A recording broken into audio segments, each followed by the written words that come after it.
नमस्कार, आज का एजेंडा में आपका स्वागत है। मैं हूं वंदना झा।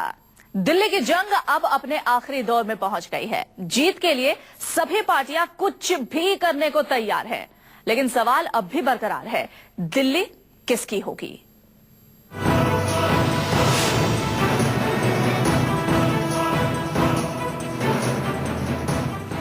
बीजेपी ने आम आदमी पार्टी पर विज्ञापन के जरिए एक हमला किया है। बीजेपी ने अखबारों में विज्ञापन देकर अरविंद केजरीवाल पर बच्चों की कसम तोड़ने का आरोप लगाया है। वहीं आम आदमी पार्टी नेता कुमार विश्वास ने मिमिक्री से बीजेपी नेताओं पर हमला बोला है। आपको बता दें, एक तरफ ये है वो विज्ञापन जो बीजेपी ने कमोबेश हर एक अखबार में छपवाया है, जिसमें सत्ता के लिए बच्चों की झूठी कसम मैं खाऊंगा ऐसा कहा गया है, जिसमें केजरीवाल के हाथ अपने दोनों बच्चों के सर पर है। वहीं दूसरी तरफ कांग्रेस को केजरीवाल की दुल्हन के रूप में दिखाया गया है और अन्ना हजारे की फोटो पर एक माला भी चढ़ाई गई है इसमें विज्ञापन के जरिए केजरीवाल, आम आदमी पार्टी और कांग्रेस पर सीधा सीधा निशाना साधा गया है। रात दिन ईमानदारी का डंका भी बजाऊंगा, केजरीवाल के लिए ये बीजेपी ने विज्ञापन में छपवाया है। कमोबेश हर अखबार में ये विज्ञापन है और सीधे तौर पर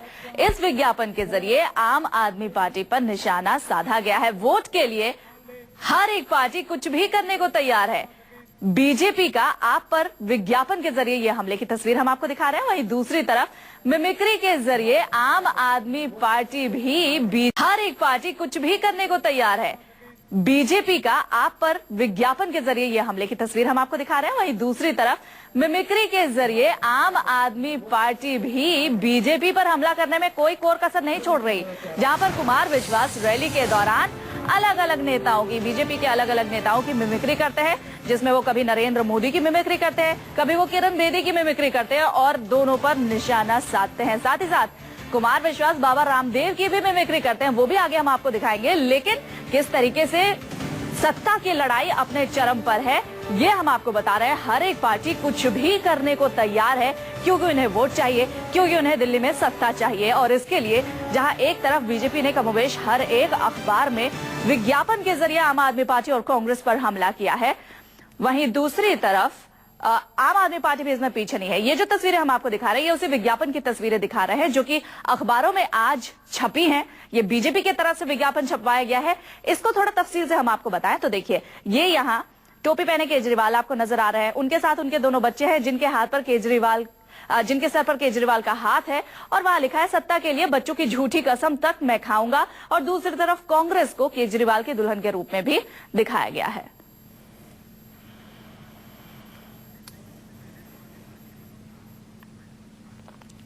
हमारे साथ हमारी संवाददाता पल्लवी झा इस पर ज्यादा बातचीत के लिए हमारे साथ जुड़ेंगे, लेकिन उसके पहले आम आदमी पार्टी के प्रवक्ता आशुतोष हमारे साथ टेलीफोन लाइन पर मौजूद हैं।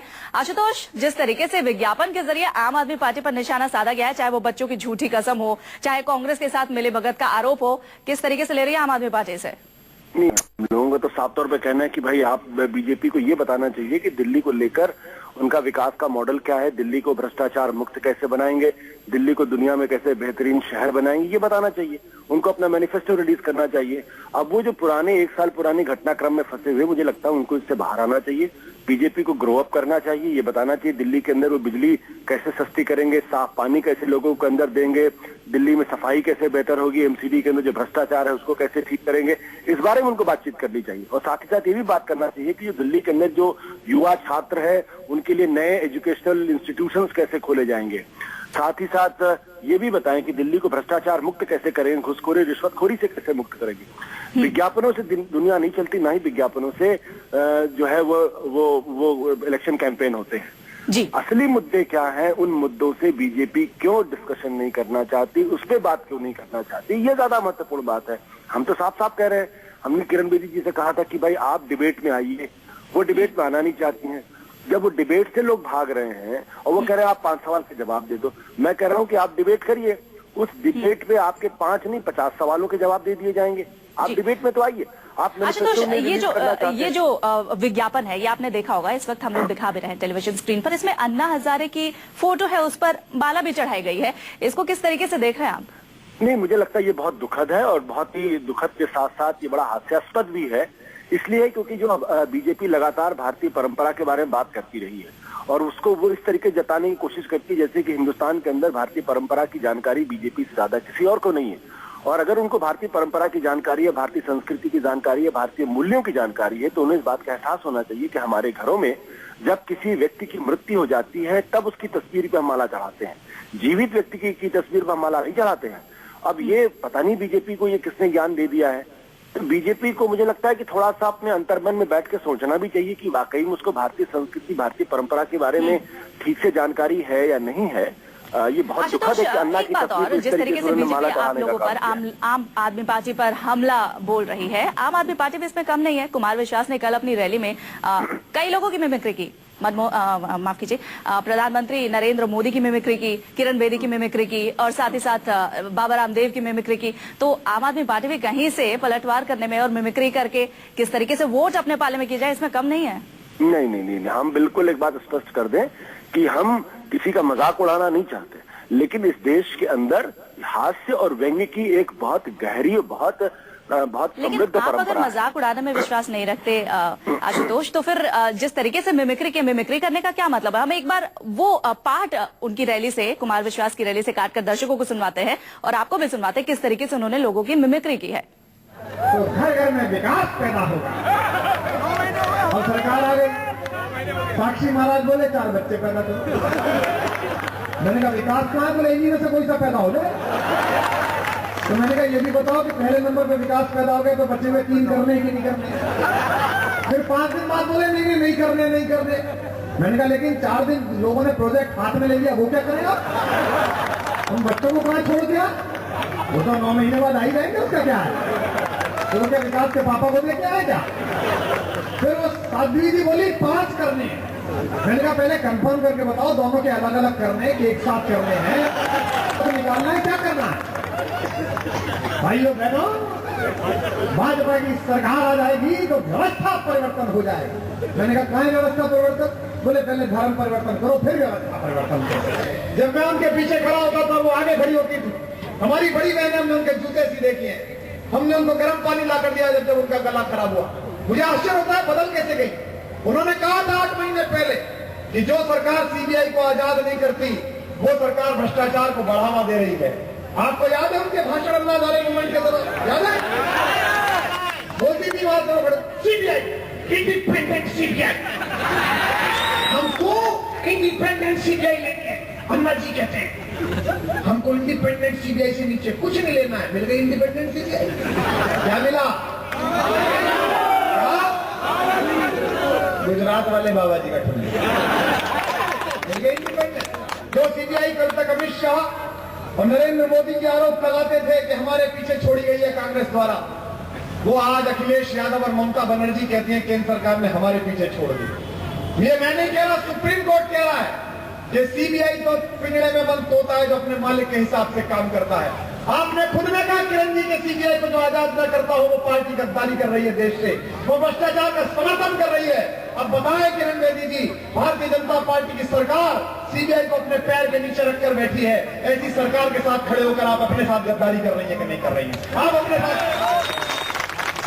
देश के गृह मंत्री ने कहा छत्तीसगढ़ में, जो आज उस समय अध्यक्ष थे भाजपा के, उन्होंने कहा कि हम ये सरकार आ जाए भाजपा की तो हर व्यक्ति के अकाउंट में 100 दिन में 15-15 लाख आ जाएंगे। जिसके अकाउंट में आ गए वो हाथ नीचे रख लो, इनकम टैक्स वाले रिकॉर्ड कर रहे हैं। और जिसके नहीं आए वो दोनों हाथ उठा के तालियां बजा के बताओ कि नहीं आए। 2-4 पे आ रहे होंगे, मुझे लग रहा है पक्के भाजपाइयों ने मिलकर होंगे। 100 करोड़, वो 100 दिन में लाखों करोड़ रुपया आएगा काला धन। वो बाबा कहाँ चले गए? मैंने कहा बाबा ने जब ऐसा कहा था तो आंख भी तो मारी थी। तुम लोग इतने सीरियस क्यों हो गए? बाबा मजाक कर रहे थे, तुम गंभीर हो गए। चलिए, तो इस रैली के दौरान आपने देखा किस तरीके से कुमार विश्वास, आम आदमी पार्टी के नेता हैं, मिमिक्री करके अब वोट को अपनी तरफ खींचने की पूरी कोशिश कर रहे थे। आम आदमी पार्टी के प्रवक्ता आशुतोष हमारे साथ जुड़े थे। आशुतोष, आपका बहुत शुक्रिया हमसे बातचीत करने के लिए। हमारी संवाददाता पल्लवी झा दिल्ली इलेक्शन पर खासतौर से अपनी नजर बनाई हुई है और इस वक्त हमारे साथ जुड़ गई हैं। पल्लवी, जिस तरीके से ये एड, जो विज्ञापन छपा है, बीजेपी ने छपा है आम आदमी पार्टी के लिए, उसको देखते हुए एक तरफ आम आदमी पार्टी आग बबूला हो रही है, दूसरी तरफ बीजेपी ये विज्ञापन छपवा के आम आदमी पार्टी का रिएक्शन लेके मजे ले रही है और कोशिश यही है कि इस विज्ञापन के जरिए ज्यादा से ज्यादा वोट उनके खाते में जाए। बिल्कुल वंदना, एक शब्द में मैं कहूं तो दिल्ली चुनाव जो है प्रतिस्पर्धा बन गई है, प्रतिष्ठा।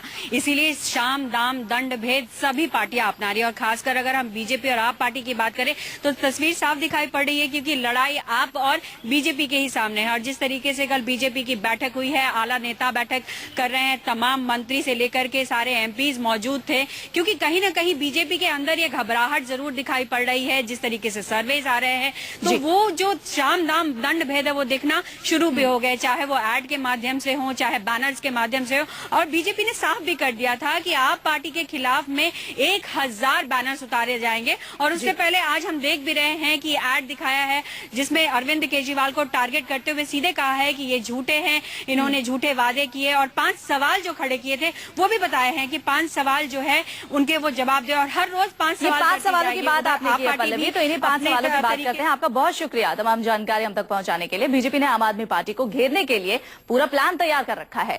बीजेपी 5 फरवरी तक हर रोज आम आदमी पार्टी से 5 सवाल पूछेगी। वहीं केजरीवाल अपनी सभाओं में बीजेपी पर आरोपों की बौछार कर रहे हैं और उसकी नीयत पर ही सवाल उठा रहे हैं।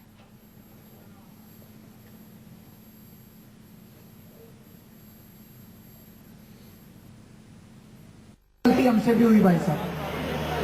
जैसे हमने सरकार बनाने के पहले जनता से पूछा था, हमें सरकार छोड़ने के पहले भी जनता से पूछना चाहिए। हमसे भी गलती हुई है जी, गलती इंसान से होती है। इसी सुर और तान से अरविंद केजरीवाल दिल्ली की सत्ता पर एक बार फिर से कब्जा करने की कवायद में जुटे हैं। केजरीवाल को अफसोस भी है कि जो उन्होंने किया गलत किया, लेकिन विश्वास इस बात का है कि कोई गुनाह नहीं किया और इसी दम पर केजरीवाल दिल्ली के लोगों के दिलों में बसकर वोट मांग रहे हैं। हमने अगर 49 दिन में रिश्वतखोरी बंद कर दी थी, ये बीजेपी वालों से 8 महीने में रिश्वतखोरी बंद क्यों नहीं हुई? या तो इनको करनी नहीं आ रही या इनकी नीयत खराब है। अरविंद केजरीवाल दिल्ली के लोगों को वो 49 दिन याद दिला रहे हैं जब दिल्ली में उनकी हुकूमत थी। केजरीवाल कह रहे हैं कि जरा याद कीजिए वो दिन जब रिश्वतखोरी बंद हो गई थी। हमने गलती की है, गुनाह नहीं किया। पैसे नहीं खाए, देश को नहीं लूटा। अरविंद केजरीवाल को बीजेपी की नीयत साफ नहीं लगती है और उस पर आरोप लगाकर दिल्ली की सत्ता पर कब्जा करना चाहते हैं। लेकिन बीजेपी केजरीवाल से उसी 49 दिनों के दौरान उनके कामकाज पर उनसे सवाल पूछ रही है। बीजेपी ने आम आदमी पार्टी और उसके संयोजक अरविंद केजरीवाल को धोखेबाज बताते हुए 5 सवालों के जवाब मांगे हैं। पार्टी 5 फरवरी तक हर रोज केजरीवाल से 5 नए सवाल पूछेगी। बीजेपी का कहना है कि बाकी बातें छोड़कर अरविंद केजरीवाल को इन सवालों का जवाब देना चाहिए। भारतीय जनता पार्टी अरविंद केजरीवाल साहब से प्रत्येक दिन 5 सवालों का उत्तर चाहेगी and we expect a reply for him. हालांकि आम आदमी पार्टी को लगता है कि बीजेपी के सवालों में कोई दम नहीं है और कुछ भी नया नहीं है। बीजेपी वाले दोस्तों से इतना मेरा रिक्वेस्ट है कि थोड़ा कुछ तो नया लेके आए ना। देखिए न्यूज में कुछ तो न्यू होना चाहिए। इतने पुराने और बासे सवाल उठा के कैसे वो करेंगे। हम कहते हैं भाई 5 नहीं आप 50 सवाल पूछिए, आ जाइए ना मंच पे। आम आदमी पार्टी को बीजेपी का सवाल बेतुका लगता है, लेकिन बीजेपी आम आदमी पार्टी से इन्हीं सवालों का जवाब मांग रही है। पार्टी से 5 फरवरी तक हर रोज 5 सवाल पूछेगी, लेकिन पहले दिन बीजेपी ने आम आदमी पार्टी से पूछा है कि कांग्रेस से समर्थन क्यों लिया, शीला दीक्षित के खिलाफ सबूत कहां गए, दिल्ली और यूपी पुलिस से सुरक्षा क्यों ली, पहले मेट्रो की सवारी फिर एसयूपी की मांग क्यों, प्राइवेट जेट और बिजनेस क्लास से सफर क्यों। बीजेपी के सवालों की फहरिस्त में पहले यही वो 5 सवाल हैं जिसका जवाब वो आम आदमी पार्टी से मांग रही है और वो अब हर रोज आम आदमी पार्टी से 5 सवाल दागेगी। लेकिन आम आदमी पार्टी को बीजेपी की ये चाल खोदा पहाड़ निकली चूहिया जैसी लग रही है। Bureau report, news 24।